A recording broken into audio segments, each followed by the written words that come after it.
Hello everyone, welcome to Beta maths academy. तो आज के लेक्चर में हम एक नया टॉपिक स्टार्ट कर रहे हैं जिसका नाम है न्यूक्लिक एसिड। तो आपने न्यूक्लिक एसिड के बारे में सुना है, कहाँ सुना है? डीएनए और आरएनए के बारे में सुना है ना। टाइप्स ऑफ न्यूक्लिक एसिड क्या है? डीएनए और आरएनए। तो आज हम वही न्यूक्लिक एसिड की डिटेल स्ट्रक्चर क्या होती है उनके बारे में स्टडी करेंगे। Structure of nucleic acid. तो ब्लैंक स्लाइड से शुरू करते हैं।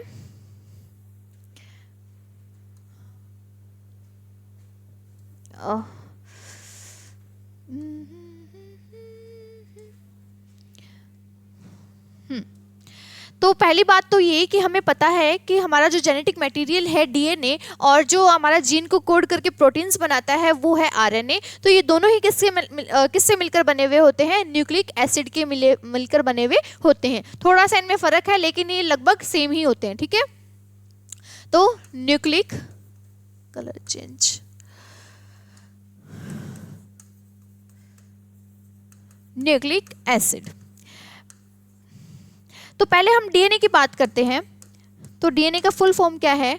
Deoxy ribo nucleic acid. तो यहाँ पे आपको न्यूक्लिक एसिड दिख रहा है ना। असल में जो डीएनए है ये क्या है?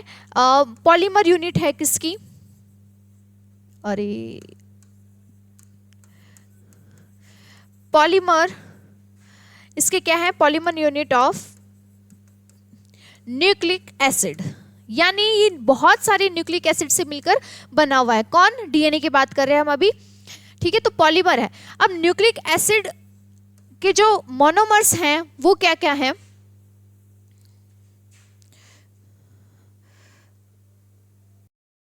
जो न्यूक्लिक एसिड है उनके मोनोमर्स क्या हैं? यानी इक्लिक इकाइयां, इनकी क्या बोलते हैं? इक्लिक इकाइयां, जिनसे ये मिलकर बने हुए। जैसे घर, हमारा घर है, उसकी एक इकाई की आप बात करें तो वो क्या होगी? ईंट होगी, ठीक है, जिससे मिलकर हमारा पूरा घर बना हुआ है। तो इसकी एकलिक इकाई है न्यूक्लियोटाइड। न्यूक्लियोटाइड, ठीक है। तो देखो, अब हम बात करते हैं न्यूक्लियोटाइड की। तो बहुत सारे न्यूक्लियोटाइड्स मिलकर क्या बनाते हैं? न्यूक्लिक एसिड बनाते हैं। और बहुत सारे न्यूक्लिक एसिड मिलकर क्या बनाएंगे? हमारा डीएनए बनाएंगे, ठीक है। तो अब हम बात करते हैं न्यूक्लियोटाइड की। तो न्यूक्लियोटाइड भी आगे चल के 3 यूनिट से मिलकर बना हुआ है। स्ट्रक्चर की बात कर रहे हैं हम न्यूक्लिक एसिड की। तो न्यूक्लिक एसिड के स्ट्रक्चर पढ़ लो या फिर न्यूक्लियोटाइड की स्ट्रक्चर पढ़ लो, बात एक ही है ना। तो न्यूक्लियोटाइड, तो न्यूक्लियोटाइड की भी 3 सब यूनिट्स हैं। उनका क्या नाम है? पेंटोज शुगर, पेंटोज शुगर जिसको हिंदी में बोलते हैं शर्करा, तो बोलते हैं इसको पेंटोज शुगर, ठीक है। हाँ, और ये है नाइट्रोजनी बेस, नाइट्रोजनी या फिर नाइट्रोजनस बेस। और तीसरा है फॉस्फेट ग्रुप, फॉस्फेट ग्रुप। तो ये तीनों ही मिलकर क्या बनाते हैं? न्यूक्लियोटाइड बनाते हैं। न्यूक्लियोटाइड मिलकर क्या बनाते हैं? न्यूक्लिक एसिड बनाते हैं। न्यूक्लिक एसिड मिलकर हमारा क्या बनाएगा? डीएनए का निर्माण करेगा, ठीक है। तो हम बात कर लेते हैं पहले पेंटोज शुगर की। ये 2 टाइप की होती है, राइबोज शुगर और deoxy ribose sugar, deoxy ribose sugar. Carbon इसमें कितने हैं? 5, इसलिए बोला है इसको पेंटोज शुगर। तो जो राइबोज शुगर है ये किसके अंदर हमें देखने को मिलती है? आरएनए के अंदर। जो डीऑक्सी राइबोज शुगर है ये हमें देखने को मिलती है डीएनए के अंदर। अब देखो हम स्ट्रक्चर बनाते हैं। यहाँ एक ओ होता है और ये ऐसे 1 2 3 4, हाँ ठीक है। तो ऐसे ये जुड़े हुए होते हैं। यहाँ OH, यहाँ OH, OH, यहाँ पे CH2OH। दूसरा जो 5वां कार्बन है, देखो कार्बन कितने हुए यहाँ पे? First carbon, second carbon, 3 carbon, 4th carbon, और ये जो एक पीछे साइड में होता है 5th कार्बन। ऐसे ही इनमें अटैच होते हैं कार्बन और हाइड्रोजन। यहाँ पे जो बाकी है ये हाइड्रोजन है। ये मैंने स्ट्रक्चर किसकी बनाई है? राइबोज शुगर की। सेम ऐसी ही स्ट्रक्चर किसकी होती है? डीऑक्सीराइबोज की, बस उसमें एक फर्क होता है, यहाँ पे जो इसका 6th कार्बन है वहां पे इसमें एक ऑक्सीजन का रिमूवल हो जाता है। मैंने क्या कहा? जो इसका 2nd कार्बन है वहां से एक ऑक्सीजन का रिमूवल हो जाता है, इसीलिए इसको क्या बोला है? डीऑक्सी, यानी ऑक्सीजन का रिमूवल। तो सेकंड, ये याद रखना, यहाँ पे 2nd प्राइम से होता है, यानी 2nd कार्बन से इनमें ऑक्सीजन का रिमूवल हो जाता है और यहाँ पे सिर्फ H रह जाता है। तो ये अब हमारी क्या बन गई है? डीऑक्सी राइबोज शुगर, जो कि किस में देखने को मिलती है? हमें डीएनए के अंदर देखने को मिलती है। ठीक है, अब बात करते हैं इसके सेकंड सब यूनिट की, जो क्या है? Nitrogenous base. नाइट्रोजिनस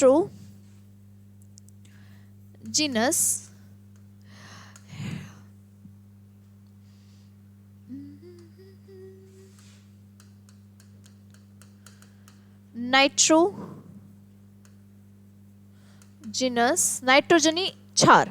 ठीक है, हिंदी में भी लिख देती हूँ, चलो जिसका पता है उसको। तो नाइट्रोजनी क्षार, क्षार ऐसे लिखते हैं। हाँ, तो मैंने इसको नाइट्रोजनी बेस क्यों बोला है? क्योंकि इसके अंदर क्या है? नाइट्रोजन प्रेजेंट है। ठीक है, और behave like a base, behave like a क्षार की तरह ये व्यवहार करते हैं, और इसमें क्या है? नाइट्रोजन जुड़ा हुआ है। ये 2 टाइप के हैं, देखो 2 टाइप की नाइट्रोजनी बेस होती हैं। पहला है पिरिमिडीन, पायरिमिडीन जिसको बोलते हैं पायरिमिडीन। दूसरा है प्यूरिन।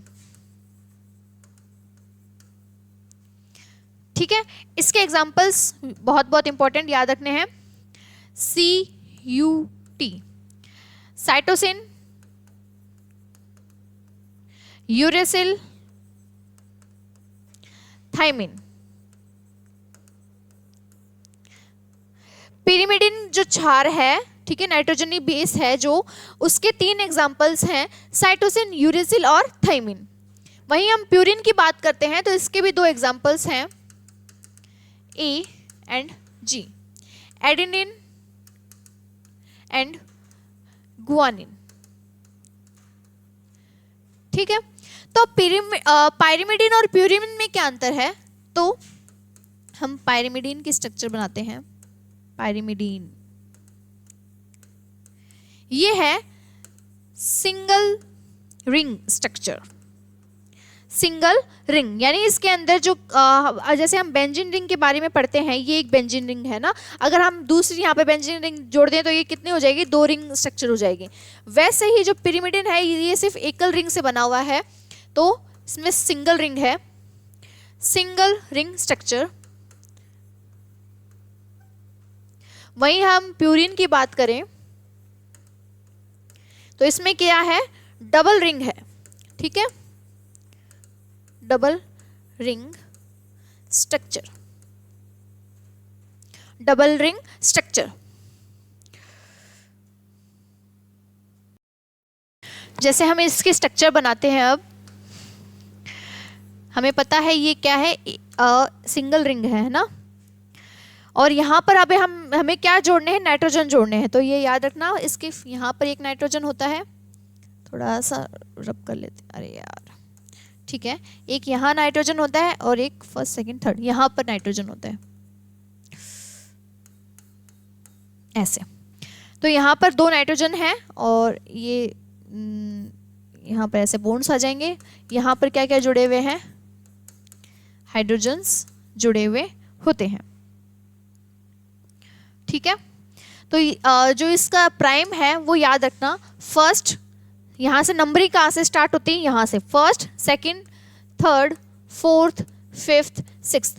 मैंने एक इसकी स्ट्रक्चर बनाई है पिरिमिडिन की, जो पायरिमिडिन नाइट्रोजनी क्षार है, सिंगल रिंग स्ट्रक्चर है, मैंने उसकी स्ट्रक्चर बनाई है। ठीक है, पायरिमिडिन की। अब हम बात करते हैं प्यूरिन की। तो प्यूरिन हमें पता है डबल स्ट्रक्चर है, मतलब डबल रिंग है, सॉरी। लेकिन इसमें जो एक है वो 6 मेंबर रिंग है और दूसरी क्या है 5 मेंबर रिंग है। ठीक है, यहाँ से इसमें नंबरिंग स्टार्ट होगी यहाँ से। तो नाइट्रोजन एक यहाँ जुड़ा हुआ है, एक यहाँ जुड़ा हुआ है, 1 2 3 4 5 6 7 8 9। एक मिनट, ये मैंने शायद थोड़ी सी गलत बना दी है, ऐसे करके बनाती हूँ मैं।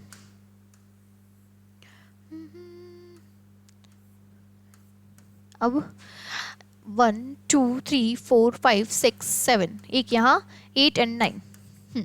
तो यहाँ पर देखो नंबरिंग कहाँ से मैंने शुरू की है, यहाँ से। First, second, third, fourth, fifth, sixth, seventh, eighth, ninth. तो इसके अंदर ऐसे एक नंबरिंग होती है। ठीक है, यहाँ पर कहाँ कहाँ नाइट्रोजन है, पायरिमिडिन की जब हम बात करें तो फर्स्ट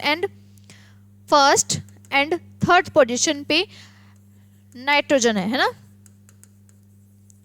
नाइट्रोजन है। लेकिन जब हम यहाँ बात करें तो देखो फर्स्ट ये ऐसे घूमेगा और ये ऐसे है, ऐसे है ना। तो फर्स्ट, थर्ड, फिफ्थ पे नहीं है, सेवेंथ और नाइन्थ पे, तो सारे ऑड हैं सिर्फ फिफ्थ को छोड़कर। तो फर्स्ट, थर्ड, सेवेंथ और नाइन्थ पोजीशन पे क्या है, नाइट्रोजन ऐड है। तो ये स्ट्रक्चर है पिरिमिडिन की और ये स्ट्रक्चर है प्यूरिन की। अब हम एक बार देखते हैं ब्लैंक स्लाइड कितनी है, तो फिर मैं आगे आपको डीएनए में जो क्षार जुड़ते हैं उनकी स्ट्रक्चर को बता देती हूँ, है जगह है।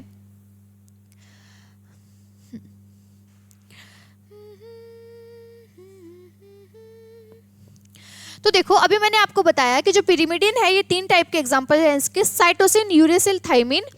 प्यूरिन में है एडेनिन और ग्वानिन। अब बात करते हैं हम जैसे डीएनए की, तो डीएनए में कौन कौन से होते हैं, इनमें से ये दोनों होते हैं डीएनए में, साइटोसिन होते हैं, थाइमिन होते हैं, यूरेसिल नहीं होता है। प्यूरिन में ये दोनों ही होते हैं। ठीक है, आपस में ये कैसे जुड़े हुए होते हैं, प्यूरिन पायरिमिडिन से जुड़े हुए होते हैं। लेकिन जो साइटोसिन है वो किससे जुड़ेगा, एजी से,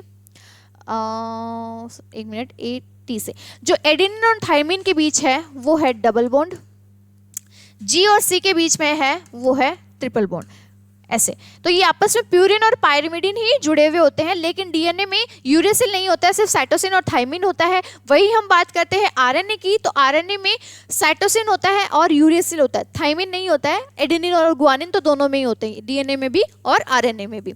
ठीक है, अब देखो साइटोसिन की अगर हम स्ट्रक्चर की बात करें,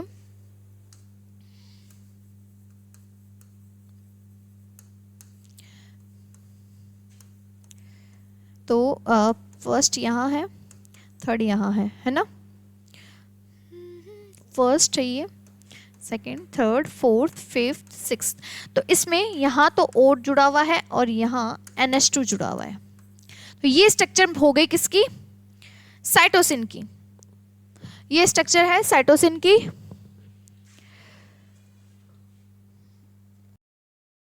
तो ये स्ट्रक्चर है पायरिमिडिन के फर्स्ट की, जो हमने जिसकी बात की थी, साइटोसिन, जो डीएनए में पाया जाता है। इसमें फर्स्ट पोजीशन पे नाइट्रोजन है, थर्ड पर वैसे ही नाइट्रोजन है, यानी पिरिमिडिन की बात कर रहे हैं। लेकिन क्या हो जाता है, जो फोर्थ पोजीशन है वहाँ पर एमिनो एसिड यानी NH2 जुड़ जाता है, और जो सेकंड पोजीशन है वहाँ पर ऐसे डबल बॉन्ड से O जुड़ जाता है। तो इसका नाम अब क्या हो जाएगा, 2-ऑक्सी-4-अमीनो पायरिमिडिन।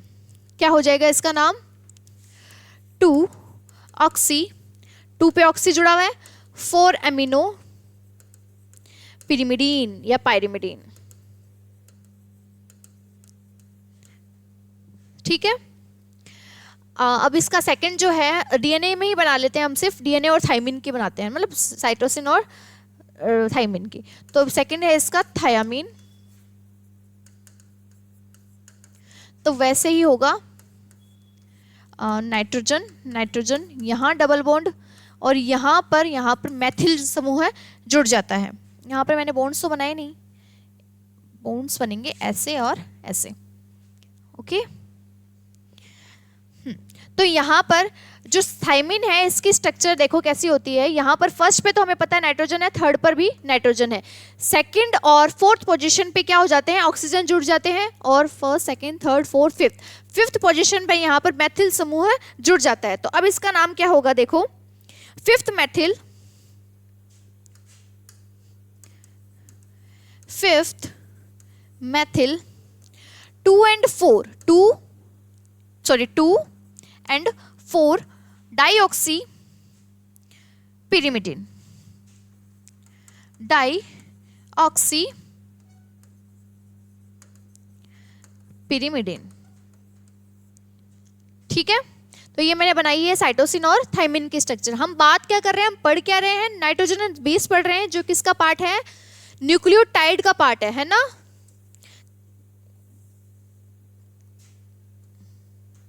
देखो मैंने क्या बात की कि डीएनए और आरएनए होते हैं हमारे जेनेटिक मटेरियल्स होते हैं हमारे बॉडी के अंदर। यार ये दिक्कत है बहुत। न्यूक्लिक एसिड के जो मोनोमर्स हैं वो क्या है, न्यूक्लियोटाइड हैं।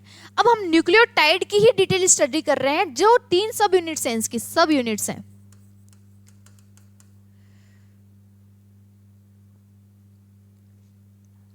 सब यूनिट पेंटोज शुगर जिसकी हमने बात कर ली, राइबोज और डीऑक्सीराइबोज है ना। अब हम बात करें ये नाइट्रोजनस बेस, ये भी 2 टाइप से हैं, पिरिमिडिन और पायरिमिडिन। पायरिमिडिन की क्या स्ट्रक्चर होती है, सिंगल स्ट्रक्चर होती है, सिंगल रिंग स्ट्रक्चर होती है। और प्यूरिन्स की क्या होती है, डबल रिंग स्ट्रक्चर होती है। पायरिमिडिन के 3 एग्जांपल्स हैं हमारे कोर्स में मान लो, या फिर हमारे जेनेटिक मटेरियल जो बनता है उसमें मान लो। तो वो क्या है, CUT आप ऐसे याद कर सकते हैं, मैंने कर रखे हैं कट के नाम से, मतलब साइटोसिन, यूरेसिल और थाइमिन। और प्यूरिन के एग्जांपल्स क्या हैं, एडेनिन और ग्वानिन, यानी A और G, एडेनिन और ग्वानिन। ठीक है, तो हम इसकी स्ट्रक्चर्स देख रहे हैं। साइटोसिन की हमने देख ली है, थायामिन की हमने देख ली। अब हम एडेनिन और ग्वानिन की स्ट्रक्चर और देख लेते हैं, जो कि क्या है, डबल रिंग्ड है, क्योंकि ये प्यूरिन है। क्लियर है? तो अब हम देखते हैं एडेनिन की स्ट्रक्चर।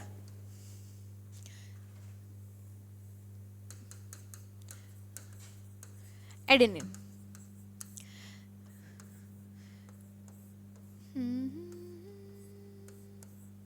तो देखो इसका नंबरिंग यहाँ से स्टार्ट है, तो पहला यहाँ पर था, एक यहाँ पर है, 1 2 3 4 सॉरी 1 2 3 4 5 पे कोई नाइट्रोजन नहीं है, 6 पे भी नहीं है, 7 पे नाइट्रोजन था और 9 पे नाइट्रोजन था, है ना। अभी हमने नंबरिंग की थी प्यूरिन्स की, तब कहाँ का नाइट्रोजन था याद रखना, फर्स्ट, थर्ड पोजिशन, फिफ्थ पे नहीं है, 7th पे है एंड 9th पोजिशन पे है।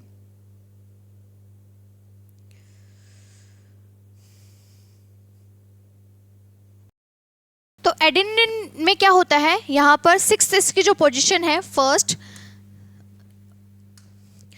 Position, second, third, fourth, fifth, 6th, 7th, 8th, 9th। मैंने क्या कहा, 6th पोजीशन पर यहाँ पर NH2 ग्रुप ऐड हो जाता है, तो अब इसका नाम क्या हो जाएगा, 6th amino purine. 6th amino purine कह लो या फिर एडेनिन बोलो, बात एक ही है ना। तो इसकी 6th पोजीशन पर यहाँ पर अमोनिया ग्रुप ऐड हो जाता है। अब हम बात करते हैं किसकी, एडेनिन और ग्वानिन की, है ना।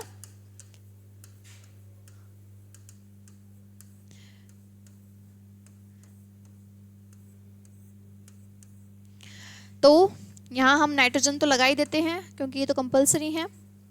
फर्स्ट पोजीशन पे, थर्ड पोजीशन पे, 7th पोजीशन पे और 9th पोजीशन पे, ठीक है ना। हाँ, इसमें क्या होता है, ये बॉन्ड्स, एक तो यहाँ पर ऑक्सीजन जुड़ जाएगा, ठीक है, सॉरी यहाँ पर तो अमोनिया जुड़ जाता है बाय मिस्टेक, यहाँ पर तो अमोनिया जुड़ता है और यहाँ पर ऑक्सीजन ग्रुप जुड़ जाता है। तो अब इसका नाम क्या हो जाएगा, 6 ऑक्सी, 6th पे है ना ऑक्सी, ये 6th है, 4th है, ये 5th है, तो 6th oxy 1 2 amino purine. Clear है? इसका हमने नेमिंग क्या की, अब ग्वानिन की है स्ट्रक्चर ही प्यूरिन की ही, इसीलिए प्यूरिन तो आ ही रहा है सब में, देखो एडेनिन में भी और ग्वानिन में भी। लेकिन कुछ मॉडिफिकेशन हो जाता है, जो प्यूरिन की डबल रिंग स्ट्रक्चर है ना, उसमें कुछ मॉडिफिकेशन होकर ही क्या बनता है, ग्वानिन बना है। तो वो मॉडिफिकेशन क्या है, इसकी जो 2nd पोजीशन है उस पर एमिनो ग्रुप ऐड हो गया है, और जो इसकी 6th पोजीशन है उस पर ऑक्सीजन ग्रुप ऐड हो गया है। तो अब इसका नाम हो गया 6th ऑक्सी 2 एमिनो प्यूरिन। वैसे ही एडेनिन में मॉडिफिकेशन किसका हुआ, 6th ग्रुप पे अमीनो ग्रुप का मॉडिफिकेशन हुआ, तो अब इसका नाम हो गया 6th अमीनो प्यूरिन। क्लियर है? तो ये हो गए प्यूरिन एंड पाइरिमिडिन। अब हमने एक तरह से न्यूक्लियोटाइड के 2 सब यूनिट पढ़ लिए हैं। पहला क्या पढ़ा हमने, पेंटोज शुगर, और दूसरा था नाइट्रोजनी बेस। अब देखो ये जुड़ते कैसे हैं। तो जो पिरिमिडिन है ना, ये फर्स्ट पोजीशन से जुड़ता है। जो पाइरिमिडिन है, अभी मैं जोड़ के बताऊंगी आपको, टेंशन नहीं लेने का, ये फर्स्ट पोजीशन से जुड़ता है ना, से जुड़ता है। वहीं जो प्यूरिन है वो 9th पोजीशन से जुड़ता है। अभी हम बताएंगे 9th पोजीशन से जुड़ता है। कैसे? तो देखो, मैंने ये आपको बता दिया था कि न्यूक्लियोसाइड क्या होता है, बता दिया था क्या न्यूक्लियोसाइड? नहीं बताया। देखो, न्यूक्लियोटाइड क्या है, पेंटोज शुगर, नाइट्रोजनी बेस और फॉस्फेट ग्रुप। कभी ऐसा हो कि सिर्फ पेंटोज शुगर और नाइट्रोजनी बेस ही जुड़े हुए हों, तब उसको हम क्या बोल देते हैं, न्यूक्लियोसाइड। सिर्फ एक टी और उसका एस का मतलब है साइड, न्यूक्लियोसाइड। इसमें सिर्फ 2 सब यूनिट्स होती हैं, पेंटोज शुगर और नाइट्रोजनी बेस। न्यूक्लियोसाइड के अंदर अगर हम फॉस्फेट ग्रुप को जोड़ दें, फॉस्फेट ग्रुप को जोड़ दें तो क्या बन जाएगा, ये न्यूक्लियोटाइड। बहुत इजी है ना, टाइड। स्पेलिंग मिस्टेक हो तो आप देख लेना। न्यूक्लियोसाइड क्या था, पेंटोज शुगर और नाइट्रोजनी बेस, और हमने ये दोनों पढ़ लिए हैं, तो अब हम क्या बनाएंगे, न्यूक्लियोसाइड बनाएंगे। न्यूक्लियोसाइड यहां आ जाएगा। तो पहले हम बनाते हैं पेंटोज शुगर। पेंटोज शुगर, ये फर्स्ट कार्बन है, जहां पर यहाँ OH है। ऑक्सीजन DNA की स्ट्रक्चर बना रही हूँ, इसलिए यहाँ पर पहले से ही मैं डीऑक्सीराइबोज लिख रही हूँ, ठीक है। तो यहाँ पर मैंने सिर्फ H लिखा है, वरना अगर राइबोज शुगर होती तो यहाँ पे OH होता। ओके, ये OH है। यहाँ पर 5th कार्बन है CH2 CH2OH, ठीक है। 5 कार्बन, गंदी कितनी बनाई है। यहाँ मैं क्या बना रही हूँ, मैं प्यूरिन आपको जोड़ के दिखा देती हूँ, ठीक है। कलर दूसरा ले लेती हूँ वरना कंफ्यूजन हो जाएगा। कौन सा कलर लूँ, वाइट लूँ क्या, ग्रीन ले लेती हूँ, चलो।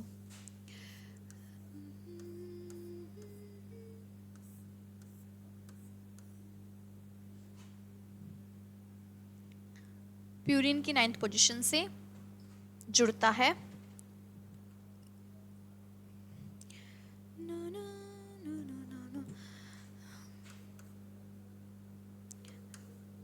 नंबरिंग यहां से है, यहां नहीं है, क्या कर रही हूं।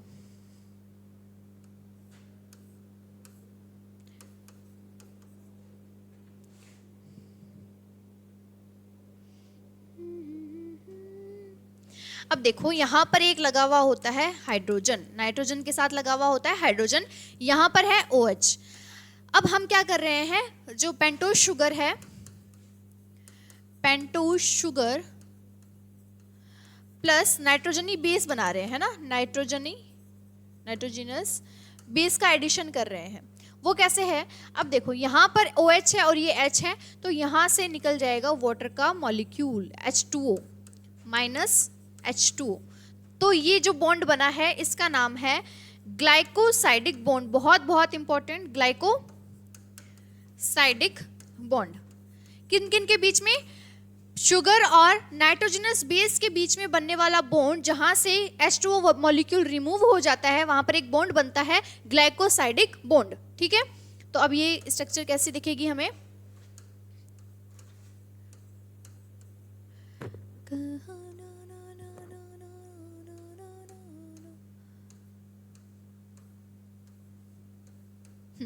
तो कुछ इस तरह से अब ये स्ट्रक्चर हमें दिखेगी, ठीक है।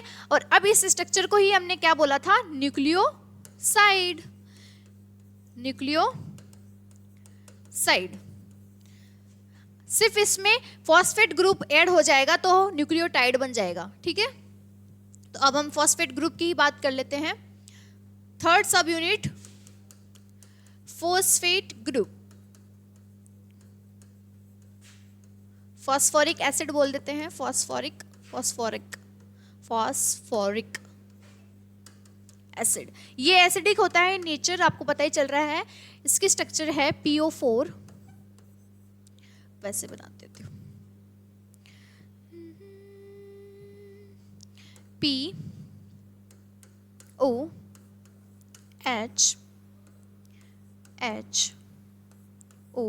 नेगेटिव, यहाँ पे भी O नेगेटिव है।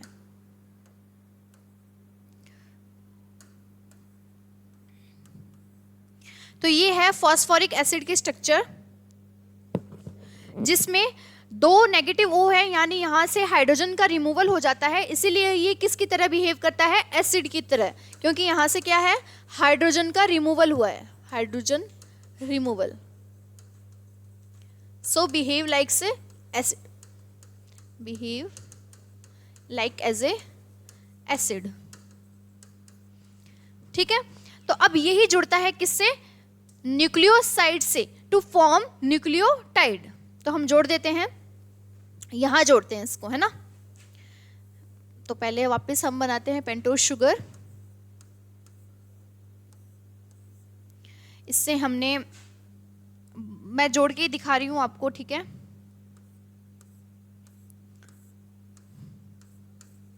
क्या जोड़ दिया मैंने? ये नाइट्रोजनस बेस, जैसे प्यूरिन जोड़ा है मैंने, ठीक है। प्यूरिन दो थे ना, एडेनिन और ग्वानिन। यहाँ पर ये कौन सा बॉन्ड था? चलो नाम भी लिख देते हैं। ये वाला बॉन्ड क्या है? ग्लाइकोसाइडिक बॉन्ड, ठीक है। अब हम बनाते हैं यहाँ पे, ये यहाँ स्ट्रक्चर क्या थी मैंने बताया था। एक ग्रुप और होता है यहाँ पे CH2OH, यानी 5वां कार्बन होता है पेंटोज शुगर में। यहाँ ये H है, यहाँ ऊपर है तो नीचे, ये नीचे H, यहाँ था OH, तो वो रिमूवल होके बॉन्ड बना लिया, ठीक है। अब हम यहाँ पे इसको क्या जोड़ते हैं? PO4 को।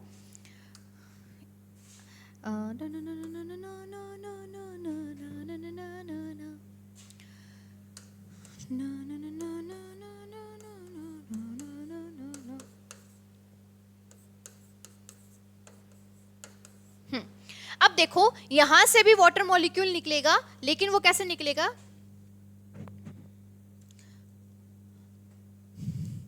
इसका H निकलेगा और इसका OH निकलेगा, -H2। इस बॉन्ड को क्या बोलते हैं?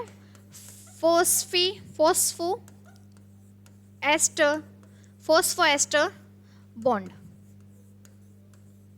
इंपॉर्टेंट है, ठीक है। फॉस्फोएस्टर बॉन्ड वो किस किस के बीच में है? शुगर और फॉस्फेट ग्रुप के बीच में। या कह लो कि न्यूक्लियोसाइड का जब फॉस्फेट ग्रुप जुड़ता है न्यूक्लियोसाइड के बीच में, ये क्या था? न्यूक्लियोसाइड था, है ना। न्यूक्लियोसाइड में जब फॉस्फेट ग्रुप जुड़ जाता है तो वो कहलाता है न्यूक्लियोटाइड। ये था न्यूक्लियोसाइड। ये टोटल स्ट्रक्चर अब मैंने क्या बना दी है?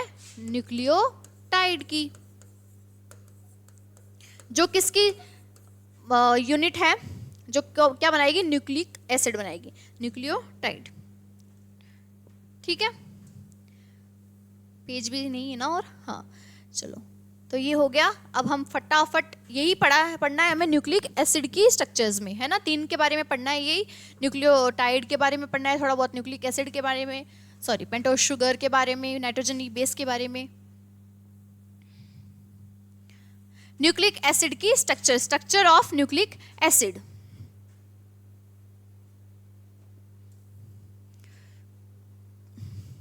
न्यूक्लिक अम्ल में carbon, hydrogen, oxygen, nitrogen, phosphorus युक्त बहुलकों का दीर्घांड है, जिन्हें सर्वप्रथम फ्रेडरिक मिक्सचर, बहुत बहुत इंपॉर्टेंट नाम है ये, आवाज, फ्रेडरिक मिक्सचर ने मवाद सेल्स, जो पस सेल्स थी, जो जैसे कोई घाव हो जाता है, फुंसी फोड़े वगैरह हो जाते हैं, वहाँ से उनकी सेल्स निकाल के उन्होंने खोज की थी, ठीक है, केंद्रक से पृथक किया था और इनको न्यूक्लिन नाम दिया था। क्या नाम दिया था? न्यूक्लिन। रिचर्ड अल्टमान ने इनको न्यूक्लिक अम्ल नाम दिया। किसने? रिचर्ड अल्टमान ने इनको न्यूक्लिक एसिड नाम दिया। सबसे पहले देखा तो किसने? फ्रेडरिक मिशर ने। फ्रेडरिक मिशर ने इनको सबसे पहले ऑब्जर्व किया, है ना, ऑब्जर्व किया। लेकिन नेमिंग किसने की? रिचर्ड अल्टमान ने। अल्टमान ने इनकी नेमिंग की। इन्होंने ऑब्जर्व करके तो इसको न्यूक्लिन नाम दिया था। ये सब कॉम्पिटिटिव एग्जाम में पूछे जाने वाले क्वेश्चंस हैं। नेमिंग करके न्यूक्लिन नाम दिया था, ऑब्जर्व करके फ्रेडरिक मिशर ने। किसमें? पस सेल्स में। किसमें ऑब्जर्व किया था? पस सेल्स में। ऐसे आप शॉर्ट नोट्स भी बना सकते हैं, छोटे छोटे टर्म्स लिख के। पूरे लाइन लिखना जरूरी है क्या? अब आपको यहाँ से पूरा टॉपिक पढ़ा हुआ है तो आपको इस लाइन से पूरा ये मतलब पता चल रहा होगा। Friedrich Miescher, observe, pus cells, फिर नाम क्या दिया? न्यूक्लिन, ठीक है। रिचर्ड अल्टमान ने इनको नेमिंग क्या दी? Nucleic acid. Nucleic acid. Nucleic अम्ल सर्वाधिक महत्वपूर्ण जैविक पदार्थ है। यह समस्त जीवों में उनके आनुवांशिक संगठन का नियमन करता है। यानी जेनेटिक मटेरियल्स जो भी हैं वो किससे मिलकर बने हुए हैं? न्यूक्लिक एसिड से ही मिलकर बने हुए हैं। तथा प्रोटीन संश्लेषण प्रक्रिया का भी नियंत्रण करता है। प्रोटीन संश्लेषण का काम कौन करते हैं? आरएनए, तो उनमें भी ये है, ठीक है। न्यूक्लिक अम्ल का एक अणु लंबे बहुलक तथा पॉलीन्यूक्लियोटाइड, ये बढ़ लिया ना, हाँ। न्यूक्लिक अम्ल का एक अणु लंबे बहुलक यानी लंबा पॉलीमर है, या फिर हम कह देते हैं पॉलीन्यूक्लियोटाइड से मिलकर बना हुआ है। यानी बहुलक यानी बहुत सारी इकाइयां जिसकी हैं वो पॉलीन्यूक्लियोटाइड है, जुड़कर क्या बना रहा है? न्यूक्लिक एसिड बना रहा है, श्रृंखला के रूप में होता है। समस्त जीवों की कोशिकाओं में दो प्रकार के न्यूक्लिक अम्ल पाए जाते हैं। 2 types of nucleic acids are found in the cell of all living organisms. पहला है डीएनए, जिसके बारे में हमने बहुत सुन रखा है, डीऑक्सी राइबो न्यूक्लिक एसिड, और आरएनए, दूसरा है आरएनए राइबो न्यूक्लिक एसिड। बस शुगर का ही फर्क है और सब कुछ सेम है। शुगर का मैं बता सकती हूँ, जो पेंटो शुगर है उसके जो सेकंड जो प्राइम होता है उसमें से ऑक्सीजन का रिमूवल होकर क्या बन जाता है? राइबोज से डीऑक्सी राइबोज शुगर बन जाती है और वो ऐड हो जाती है, तो वही क्या बनाएगी? डीएनए, और फिर वो आगे चल के वो बना देगी आरएनए। अक्रेंस क्या है इसकी? पादप वायरस के अतिरिक्त अन्य सभी जीवों की कोशिकाओं में डीएनए पाया जाता है। मतलब वायरस के अंदर कोई भी डीएनए नहीं है, तो क्या है? जेनेटिक मटेरियल आरएनए, सारा काम आरएनए करता है।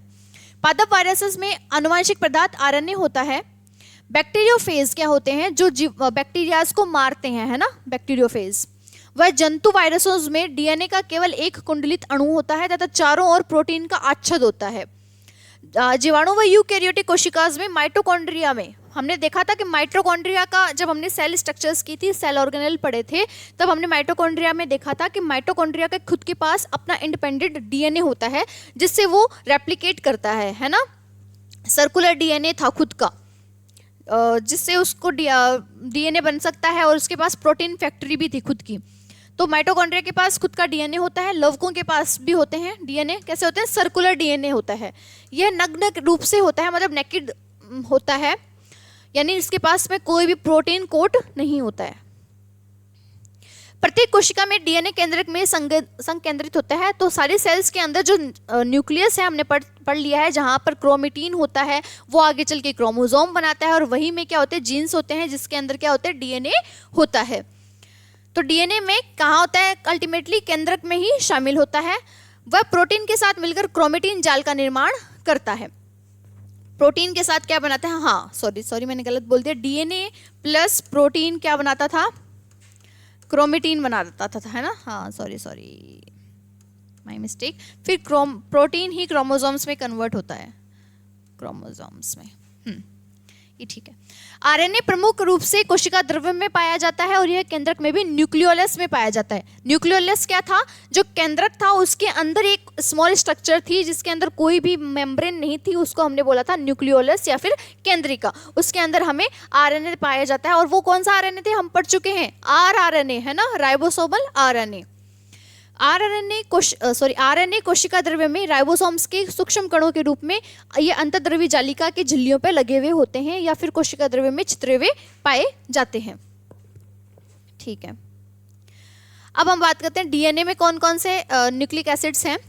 तो रासायनिक संरचना की दृष्टि में डीएनए में अनेक न्यूक्लियोटाइड्स नामक एकलक मोनोमर्स का बना हुआ होता है। तो प्रत्येक न्यूक्लियोटाइड में कितने? एक तो नाइट्रोजनी क्षार होता है, नाइट्रोजनस बेस, एक होता है मेंटोज नहीं है, ये पेंटोज है, पेंटोज शुगर।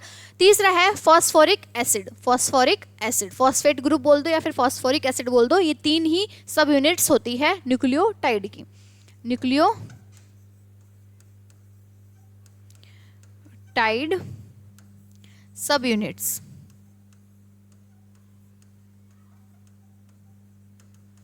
न्यूक्लियोटाइड ही मिलकर क्या बनाता है? डीएनए। लेकिन कैसे होते हैं? बहुत सारे, मैनी।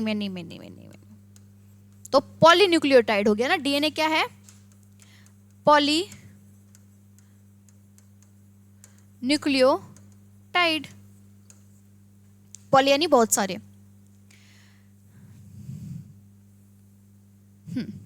तो पहला इसमें नाइट्रोजन बेस के बारे में स्टडी किया हमने, पहले पेंटोज शुगर के बारे में स्टडी की थी। कोई डिफरेंस नहीं है, आपको बस अच्छे से ध्यान लगाना है। मैं आपको सारा समझा चुकी हूँ, बस हम यहाँ थ्योरी रीड कर रहे हैं, एक तरह से रिवीजन कर रहे हैं।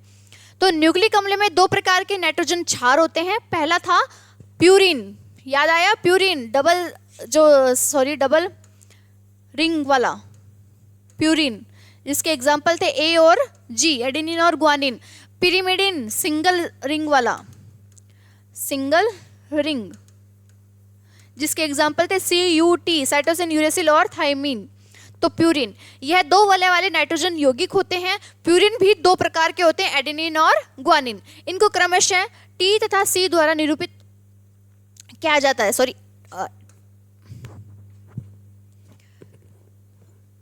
नहीं, इनको तो A और G से निरूपित करेंगे ना।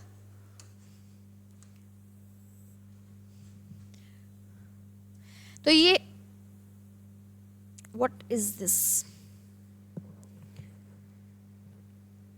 अच्छा ठीक है। यहाँ पर C को, इसको रिप्रेजेंट कर रहे हैं C से, इसको रिप्रेजेंट कर रहे हैं T से। हमें पता है इसको G से और ये A से। ये क्या ही बता रहे हो, हमने बहुत कुछ पढ़ लिया है।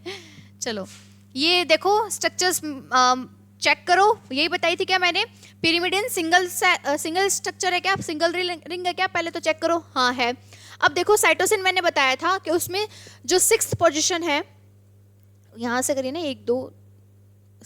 जो 4th पोजीशन थी और 2nd पोजीशन थी, यानी 2, वो क्या बोला था इसको? 4 एमिनो और 2 ऑक्सी पिरिमिडिन बोला था इसको, है ना। तो देखो यहाँ से कर लो या फिर यहाँ से कर लो, मैंने ऐसे बनाई थी इसकी स्ट्रक्चर, ऐसे बनाई थी। कोई बात नहीं, ऐसे भी बना सकते हो। तो 1st, 2nd, 3rd, 4th, 5th, 6th है। तो नाइट्रोजन देखो 1st पोजीशन पर है,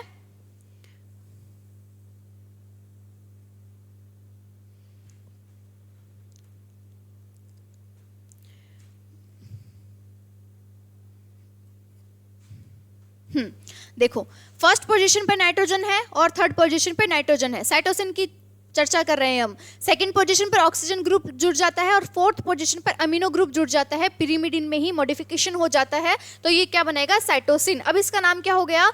4th एमिनो 2 ऑक्सी पिरिमिडिन। ठीक है। वहीं थायमिन में क्या हो जाता है? 1st पे तो नाइट्रोजन है ही, 3rd पे नाइट्रोजन है ही, 2nd पे ऑक्सीजन जुड़ा हुआ है, लेकिन इसमें 4th पे भी ऑक्सीजन जुड़ जाता है, तो 2,4 ऑक्सी। और जो 5th पोजीशन है यहाँ पर मेथिल ग्रुप जुड़ जाता है, तो 5th मेथिल पिरिमिडिन इसका नाम हो जाएगा। तो 5th मेथिल बोल दो या फिर 2,4 ऑक्सी डाइऑक्सी, गलत है यहाँ पर नाम इसका, 2,4 डाइऑक्सी। फिर 5th पे मेथिल ग्रुप है और ये है क्या? पिरिमिडिन।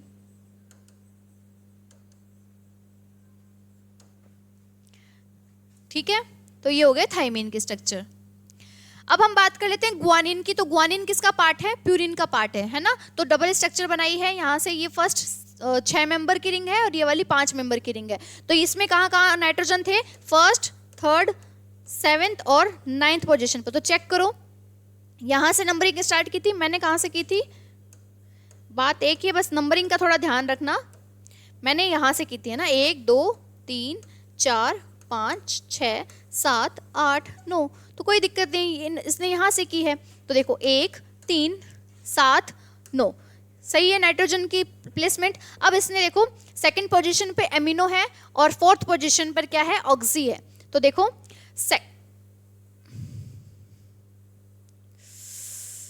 क्या है,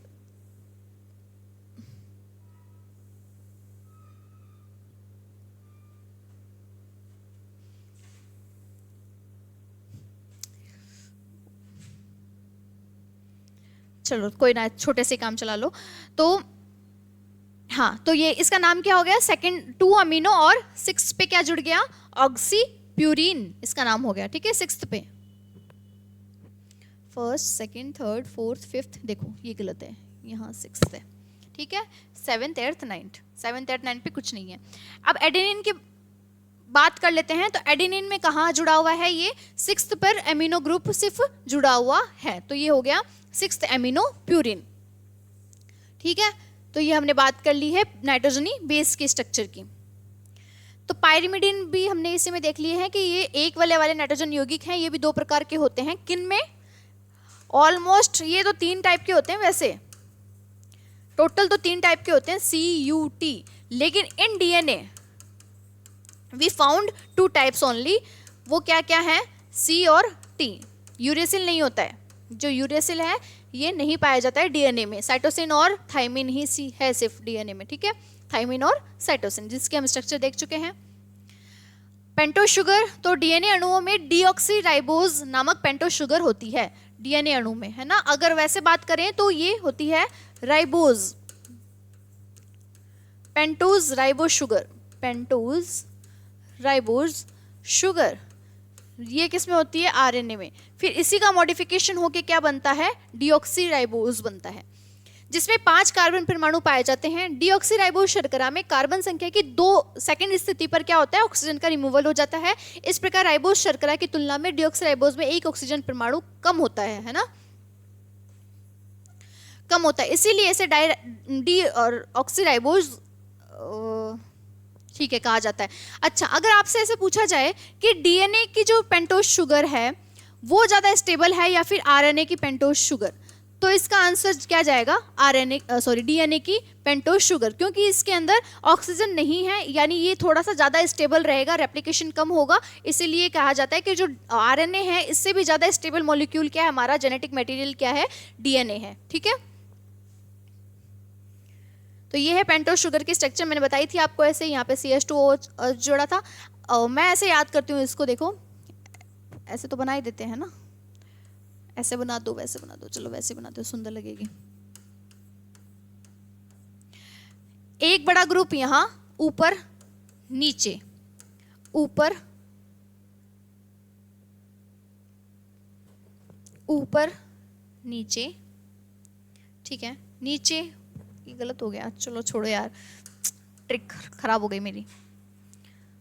आप ऐसे याद कर लें, यहाँ ना, यहाँ OH है, फिर यहाँ OH था, यहाँ भी OH है, फिर यहाँ ऊपर OH है, ठीक है। तो यहाँ OH से ऑक्सीजन रिमूव हो गया, तो ये डाईऑक्सी या डीऑक्सीराइबोज शुगर बन गई। फिर बात करते हैं फॉस्फोरिक अम्ल की। तो यह DNA अणु के साथ मिलकर आधार स्तंभ बनाता है। It combines with the DNA molecules to form the support post. तो इस तरह से एक सपोर्टिंग सिस्टम की तरह कौन काम करता है? फॉस्फोरिक एसिड काम करता है।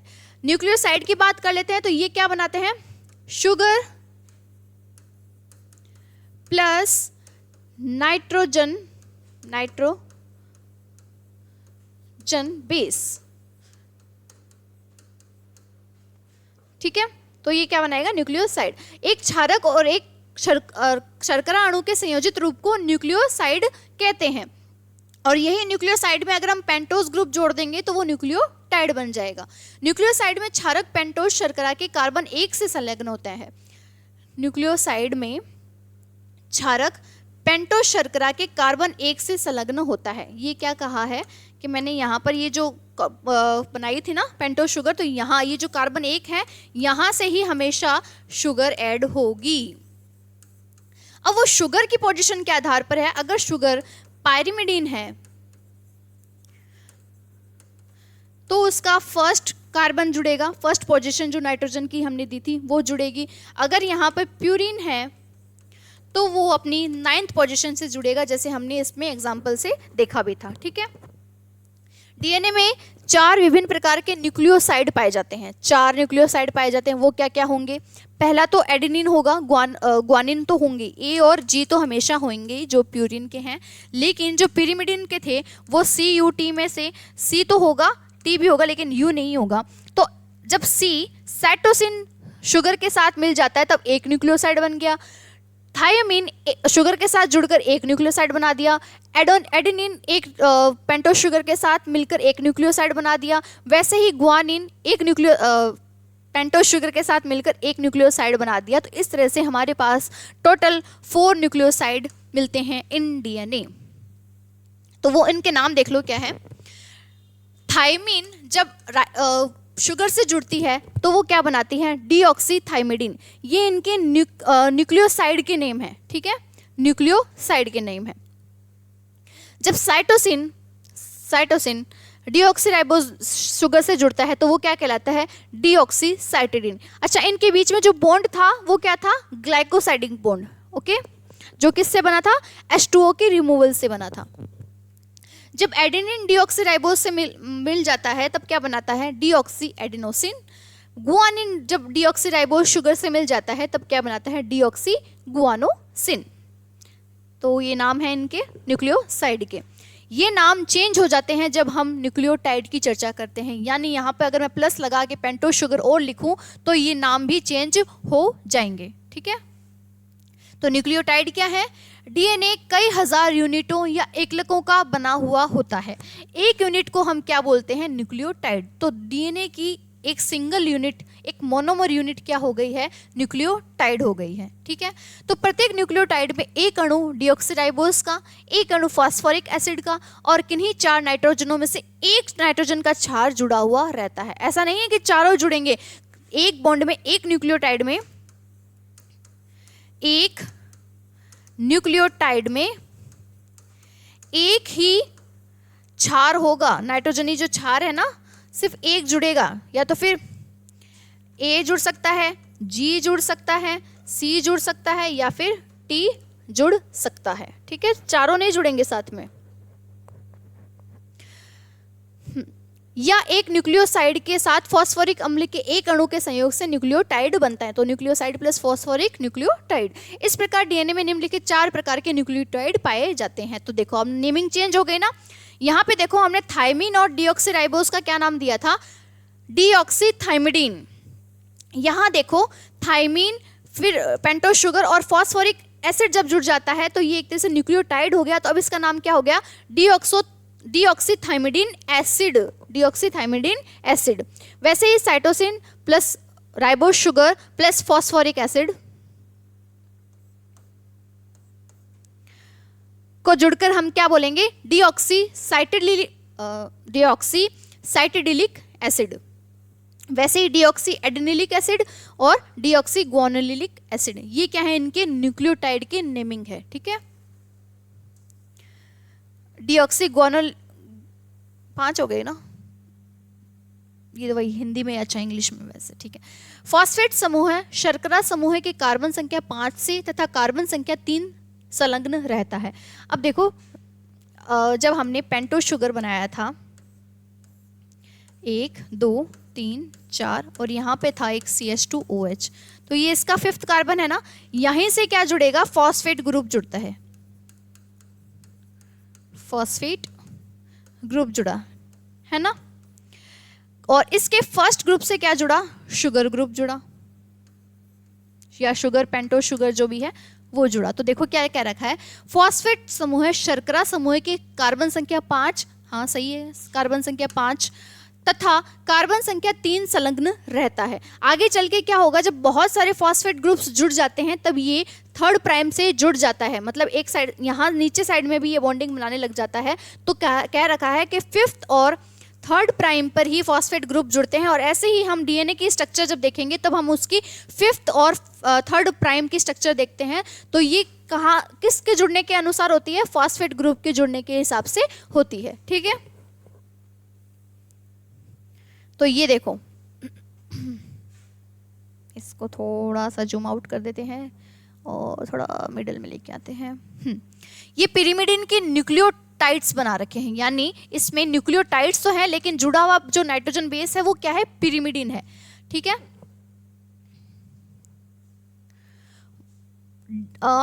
डीऑक्सीथाइमिडिन, यानी इसमें जो पिरिमिडिन है उसका भी क्या लिया है हमने, थाइमिन लिया है। तो देखो ये पेंटोज शुगर बना दी है बीच में, यहाँ से फर्स्ट कार्बन से इसमें क्या जुड़ा है, यहाँ पे थाइमीन जुड़ा है जो कि एक सिंगल रिंग स्ट्रक्चर है क्योंकि ये पायरिमिडीन है, ठीक है। तो हमने थाइमीन में क्या कहा था कि 5th कार्बन पे मेथिल समूह था और 2nd कार्बन पर ऑक्सीजन था और 4th कार्बन पे भी ऑक्सीजन था। तो इसको क्या बोला था हमने, 2,4 डाईऑक्सी एंड 5 मेथिल पायरिमिडीन, है ना। तो ये जोड़ दिया, ये वाला कौन सा बॉन्ड हो गया, ग्लाइकोसाइडिक बॉन्ड। अभी तक इसकी चर्चा नहीं हुई है कहीं पे भी, है ना, ग्लाइकोसाइडिक बॉन्ड, लेकिन ये है ग्लाइकोसाइडिक बॉन्ड ही। इसके 5th कार्बन, ये क्या है भाई, जो इसका शुगर है इसके 5th कार्बन से हमने क्या जोड़ा है, यहाँ पे ये फॉस्फेट ग्रुप जोड़ा है। यहाँ से इसका जो फॉस्फेट था ना,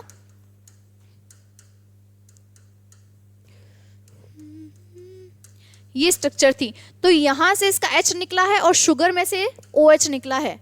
ये ध्यान रखना किस में से OH का रिमूवल हुआ है और किस में से H का रिमूवल हुआ है। टोटल तो हम याद रख लेते हैं कि वाटर मॉलिक्यूल का रिमूवल हुआ है, लेकिन कहाँ से H निकला है और कहाँ से OH, ये भी ज़रूरी है, ठीक है।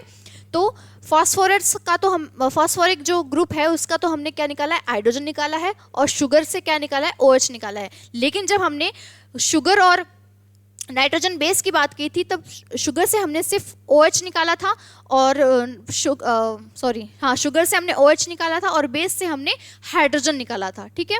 तो ये याद रखना। तो ये वाला बॉन्ड क्या हो गया है, फॉस्फोएस्टर बॉन्ड, 5th प्राइम से जुड़ा हुआ है। तो ये नाम क्या हो गया इसका, डीऑक्सीथाइमिडिन मोनोफॉस्फेट। तो ये मोनोफॉस्फेट क्यों है, क्योंकि यहाँ पर अभी तक सिर्फ एक ही फॉस्फेट ग्रुप जुड़ा हुआ है।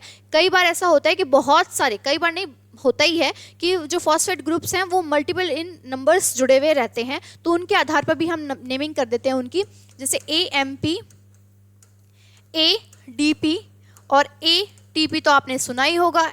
ATP कहाँ सुना था, माइटोकॉन्ड्रिया में सुना था ना। हमारे जो ह्यूमंस हैं हम वो एनर्जी का स्टोर किसके रूप में करते हैं, ATP के रूप में करते हैं। ATP के रूप में हम एनर्जी का हमारे ये सोर्स है ना। तो इनका जब फुल फॉर्म देखते हैं तो एडिनोसिन ट्राइफॉस्फेट। ट्राइफॉस्फेट क्या है, यानी इसमें 3 फॉस्फेट ग्रुप जुड़े हुए हैं। एडिनोसिन डाइफॉस्फेट, यानी इसके अंदर 2 फॉस्फेट ग्रुप हैं। AMP के अंदर एडिनोसिन मोनोफॉस्फेट, यानी सिर्फ और सिर्फ एक फॉस्फेट ग्रुप है, इसीलिए देखो यहाँ पे AMP लिखा हुआ है, सॉरी TMP है, यानी थाइमिडिन है ना, ये थाइमिडिन लिया है। इसमें तो एक पायरिमिडिन होता है, वैसे ही यहाँ पे थाइमिडिन लिया हुआ है इसलिए TMP लिख दिया है यहाँ पे। वैसे ये CMP है, यानी साइटोसिन मोनोफॉस्फेट, साइटोसिडिन जो भी है। AMP देखो ये रहा AMP, तो दिख रहा है आपको, deoxy adenosine, deoxy adenosine, deoxy adenosine mono phosphate, तो जिसको बोला है AMP, adenosine monophosphate. Adenosine deoxy क्यों कर रहा है, क्योंकि राइबोस शुगर इसमें क्या है, डीऑक्सी है। तो ये हो गए DNA के 4 प्रकार के न्यूक्लियोटाइड। हो गया शायद, अच्छा है कुछ थोड़ा सा हो रहा है। अब देखो पॉलीन्यूक्लियोटाइड्स क्या होते हैं? जब बहुत सारे न्यूक्लियोटाइड्स जुड़ जाते हैं तो वो एक श्रृंखला बनाते हैं जिसको हम बोलते हैं पॉलीन्यूक्लियोटाइड। तो न्यूक्लियोटाइड तो हमने देख ही लिए, और अब पॉलीन्यूक्लियोटाइड के बारे में तो देखो, प्रकार की बहु न्यूक्लियोटाइड्स श्रृंखलाओं का निर्माण करते हैं। बहुत से न्यूक्लियोटाइड्स फॉस्फोडाइएस्टर बंधों के द्वारा। कैसे? फॉस्फोडाइएस्टर। अभी तक हमने सिर्फ फॉस्फोएस्टर बॉन्ड देखा था जो फॉस्फेट ग्रुप और शुगर के बीच में था, लेकिन क्या होता है कि फॉस्फेट ग्रुप एक बार तो 5th प्राइम से जुड़ता है और एक साइड से 3 प्राइम से जुड़ जाता है, तो 2 बॉन्ड बनाता है, तब हम उसको बोलते हैं फॉस्फोडाइएस्टर बॉन्ड के द्वारा बहुन्यूक्लियोटाइड श्रृंखला बनाते हैं। इनमें फॉस्फेट केवल 4 प्रकार के न्यूक्लियोटाइड की विभिन्न क्रमों में व्यवस्थित होकर विभिन्न अणु अपने न्यूक्लियोटाइड के डीऑक्सीराइबोज के तीसरे कार्बन, कहाँ से? जो शुगर होती है उसके तीसरे कार्बन से भी जुड़ा रहता है। मैंने क्या बताया? पहले तो 5th कार्बन से जुड़ता है, लेकिन जैसे ही बाद में जो पॉलीन्यूक्लियोटाइड का बनना होता है तब आके चल के 5th कार्बन से तो जुड़ता ही, लेकिन 3rd कार्बन से भी जुड़ जाता है और क्या बनाता है? फॉस्फोडाइएस्टर बॉन्ड बनाता है। नाइट्रोजनस क्षार डीऑक्सीराइबोज के प्रथम कार्बन परमाणु से जुड़ता है। हाँ, हमें पता है कि जो राइबोज शुगर है उसके 1st कार्बन से बेस जुड़ता है। इस प्रकार बहुन्यूक्लियोटाइड श्रृंखला के एक सिरे पर C3 तो दूसरे सिरे पर C5 होता है। C3 इस प्रकार पॉलीन्यूक्लियोटाइड के एक सिरे पर तो C3 होता है, ठीक है, और एक सिरे पर C5, तो दूसरे सिरे पर C5 तो दूसरे सिरे पर C3 होता है। तो ये प्राइम क्या हो गया? 5 से 3 पे और 3 से 5th पे। ऐसे ही ये पॉलीन्यूक्लियोटाइड श्रृंखला से जुड़े हुए होते हैं, अतः इनको क्रमशः 3 प्राइम तथा 5 प्राइम या 5 प्राइम तथा 3 प्राइम सिरे कहते हैं, है ना, एंड्स 3 एंड और 5th एंड रेस्पेक्टिवली। ये श्रृंखला सीधे ना होकर कुंडलित होती है। बहुत सारे, अब सीधे सीधे कैसे जुड़ेंगे न्यूक्लियोटाइड? एक 5th कार्बन से यहाँ से जुड़ना है तो यही पोजीशन से यहाँ से 3rd कार्बन से कैसे जुड़ेंगे? तो ये एक तरह से श्रृंखला में होती है संरचनाएं, ठीक है, सीधी सीधी नहीं होती है, श्रृंखला में कुंडलित हो जाती है।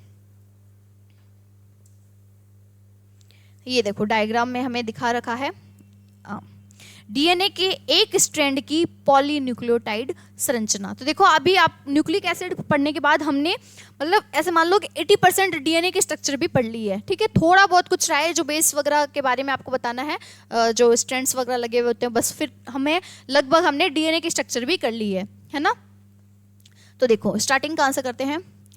शुगर कहाँ गई? शुगर, ये शुगर डीऑक्सीराइबोज। हाँ, अब देखो ये मैंने शुगर बना दी है, थोड़ा सा घुमा के बनाया है, थोड़ा सा कंफ्यूजन हो सकता है लेकिन एकदम समझ में आ जाएगा। देखो ये इसका शुगर है तो यहाँ से नेमिंग कर रहे हैं 1 2 3 4 और एक ये इसका कार्बन है, ये 5, ठीक है। फर्स्ट कार्बन से देखो एडेनिन जो क्या है, एक तरह से बेस है। ये चल क्यों नहीं रहा? अच्छा रेड ले लेते हैं। तो फर्स्ट कार्बन से क्या है, बेस जुड़ा हुआ होता है। तो जो जोड़ा है हमने एडेनिन जो कि एक तरह से क्या है, पिरिमिडिन है, सॉरी प्यूरिन है ना, छोड़ दिया, प्यूरिन है, डबल स्ट्रक्चर। प्यूरिन कहाँ से जुड़ा था? मैंने आपको बताया था 9th इन पोजीशन, है ना, 9th पोजीशन से जुड़ा था। तो देखो ये 9th पोजीशन से जुड़ा हुआ है क्या? हाँ 9th पोजीशन से जुड़ा हुआ है, ठीक है। तो ये 9th पोजीशन से जोड़ दिया। 5th कार्बन से क्या जोड़ा जाता है? फॉस्फेट ग्रुप जोड़ा जाता है। तो ये देखो CH2OH होना था तो OH रिमूवल यहाँ से हो गया, फॉस्फेट ग्रुप से H का रिमूवल हो गया, तो ये यहाँ पर फॉस्फेट ग्रुप जुड़ गया जो कि क्या बनाया है, फॉस्फोएस्टर बॉन्ड बनाया है। यहाँ पर ये कौन सा बॉन्ड है? ग्लाइकोसाइडिक बॉन्ड है, ग्लाइकोसाइडिक बॉन्ड। अब देखो एक फॉस्फेट ग्रुप तो यहाँ के 5th कार्बन से जुड़ा हुआ है। अब यहाँ देखो ये एक वापस मैंने क्या बनाई है, पेंटोस शुगर बनाई है, जिसके 3rd सिरे से क्या जोड़ दिया है, फॉस्फेट ग्रुप वापस जोड़ दिया है। 5th से एक और जुड़ा हुआ है और 1st से बेस जुड़ा हुआ है ही। तो देखो एक शुगर से क्या क्या जुड़ा हुआ है, 1st से बेस, 5th से फॉस्फेट ग्रुप और जो 3rd कार्बन है इससे भी फॉस्फेट ग्रुप। तो एक तरह से यहां से 2 फॉस्फेट ग्रुप के बॉन्ड बन रहे हैं, इसीलिए इसको बोला है phosphodiester bond, phosphodiester bond. Clear है? तो यही है डीएनए के एक स्ट्रैंड की पॉलीन्यूक्लियोटाइड श्रृंखला। ठीक है, तो आज के लेक्चर में हमने पूरी डिटेल्ड एकदम से न्यूक्लिक एसिड की स्ट्रक्चर देख ली है। पहले मैंने आपको खुद बना बना के सारा समझाया और फिर हमने यहाँ से भी नोट्स से जो इनकी थ्योरी थी इनसे भी एकदम अच्छे से इसको रिवाइज कर लिया है। ठीक है, तो आई होप आपको ये एकदम अच्छे से समझ में आ गया होगा। अब नेक्स्ट जो लेक्चर होगा उसमें हम डीएनए की अच्छे से, देखो मैंने क्या बताया 80% यहाँ पे हो गई। अब आपको कोई दिक्कत नहीं आएगी डीएनए के स्ट्रक्चर जब हम पढ़ेंगे, उसी में हम डीएनए के स्ट्रक्चर पढ़ लेंगे और टाइप्स ऑफ डीएनए आपके कोर्स में है तो वो भी हम डिस्कशन करेंगे। तो अब हम पढ़ेंगे नेक्स्ट लेक्चर में।